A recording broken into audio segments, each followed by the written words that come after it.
नमस्कार दोस्तों, एक बार फिर से हम अपने चैनल पे आपका स्वागत करते हैं। आइए आपको बताते हैं टेक्निकल नॉलेज में जो गवर्नमेंट का कुछ एक्टिविटी है जो हमारे बिहार गवर्नमेंट का, और लोग गलती क्यों करते हैं। इसमें कहीं ना कहीं गवर्नमेंट ही रिस्पॉन्सिबल है।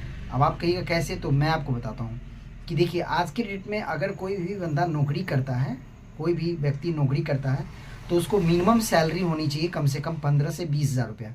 अगर एक घर को नॉर्मल तरीके से चलाना था, वो शख्स जो कहीं पे जॉब करता है, जॉब कई बार क्या होता है कि आपके लोकल एरिया में होता है, कई बार क्या होता है कि आपके 10 किलोमीटर के रेडियस में होता है, 15 किलोमीटर रेडियस में होता है। तो आपको जॉब में ऑफिस जाना आना, इसी के खर्च बहन में आपके 3-4 हज़ार रुपये खर्च हो जाते हैं। उसके बाद आपकी जो पर्सनल ज़रूरतें हैं उसको पूर्ति करने में आपकी 3-4 हज़ार रुपये आपकी खर्च हो जाती हैं। और आपके जो पारिवारिक की ज़रूरतें हैं उसको आपको कम से कम मिनिमम अगर हम बात करें तो 10 हज़ार रुपये कम से कम उसका आपका खर्चा होता है। तो यानी कि एक भी व्यक्ति, कोई भी व्यक्ति ऐसा है जिसका मिनिमम आपका खर्चा होना चाहिए 20 हज़ार रुपये महीना। और सरकार को देखिए कि अभी हम एक पैरामीटर पे चलते हैं कि किसको कितनी सैलरी मिलती है।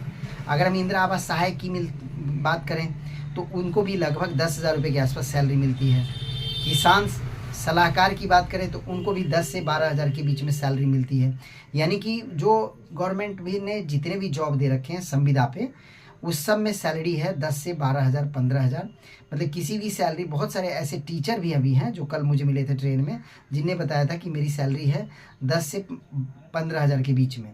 तो यानी कि देखिए, गवर्नमेंट जो इस पैरामीटर पे काम करता है। अब आप सोचिए, एक बंदा 10 हज़ार रुपये सैलरी में अपनी फैमिली को कैसे सर्वाइव करता है? नहीं सर्वाइव कर सकता। इसी वजह से उसे, आप अगर इंदिरा आवास वाले सहायक के पास अगर इंदिरा आवास लेने के लिए जाते हैं तो कई बार पाया जाता है कि यहाँ पे आपको घूस लिया जाता है 100-200 रुपये। अब यहाँ पे इस बारे में अगर हम कंप्लेन करें तो इंदिरा आवास सहायक को दिक्कत होती है, अगर ना करें तो हमें दिक्कत होती है, जो भुक्तभोगी है उसको दिक्कत होती है। तो कहीं ना कहीं ये गवर्नमेंट का लूप होल है। गवर्नमेंट को कम से कम किसी भी व्यक्ति का मिनिमम सैलरी, जो उस मतलब पढ़ लिख करके जो बंदा ये जॉब कर रहा है, यानी कि अपनी फैमिली को सर्वाइव करता है, एक स्टैंडर्ड सैलरी वैल्यू करना चाहिए। यानी कि 10 से 15 हज़ार रुपये। बहुत सारी ऐसी ज़रूरतें हैं जो लोग एक दूसरे को नहीं बता पाते, उनकी वो भी ज़रूरतें हैं। तो सैलरी हमारे बिहार गवर्नमेंट में बहुत सारे नॉर्म्स हैं जिसमें बहुत कम है, और ये नहीं रहना चाहिए। और इसीलिए बिहार से लोग पलायन करके दिल्ली जा रहे हैं, बम्बई जा रहे हैं। और ये सब चीज़ें तभी सुधरेगी जब गवर्नमेंट इस पर काम करेगी। तो मैं इस वीडियो के माध्यम से यही बताना चाहूँगा सरकार को, अगर ये वीडियो उन तक जा रहा है, तो जो लोग काम कर रहे हैं, चाहे वो एक तरफ आप शिक्षा में बीपीएससी के जो टीचर हैं उसको आप 50 हज़ार रुपये सैलरी दे रहे हैं, दूसरे तरफ कुछ ऐसे लोग हैं जिसको आप दे रहे हैं 10 हज़ार रुपये सैलरी। अब आप बताइए, 10 हज़ार रुपये सैलरी में कैसे सर्वाइव करेगा? 8 हज़ार रुपये सैलरी में कैसे सर्वाइव करेगा? 12 हज़ार रुपये सैलरी में कैसे सर्वाइव करेगा? तो यानी कि एक सैलरी के लिए एक सही दिशा निर्देश होना चाहिए, और इसके लिए गवर्नमेंट को एक ठोस कदम उठाना चाहिए, और लोग काम भी करें, सैलरी भी लें। अगर कुछ काम नहीं कर पाते तो उनकी सैलरी उस हिसाब से कट जाए, और जो काम अच्छा कर रहे हैं उनको कुछ सैलरी बढ़कर मिले।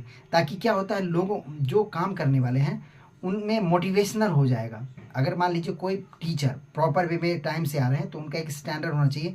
अगर प्रॉपर अटेंडेंस होगी आपकी, इतना ये होगा, तो आपको 1 हज़ार रुपये 2 हज़ार रुपये एडिशनल दिया जाएगा। और उसी टीचर में एक ये नियम बना दिया जाए कि अगर आप महीने में 4 दिन छुट्टी लेते हैं, 3 दिन छुट्टी लेते हैं, तो इस महीने आपके 2 हज़ार रुपये कट जाएंगे। इस पैरामीटर में क्या होगा, आपका गुणवत्ता में सुधार होंगी।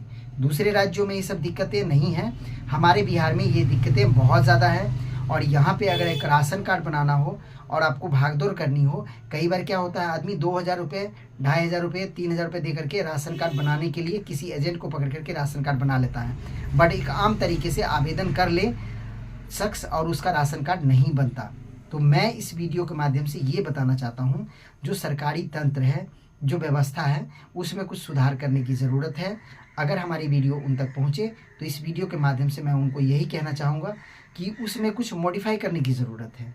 सैलरी का जो स्ट्रक्चर है उसमें भी मॉडिफाई करने की ज़रूरत है। अगर हमारी वीडियो अच्छी लगी हो तो हमारे चैनल को लाइक कर सब्सक्राइब ज़रूर करें।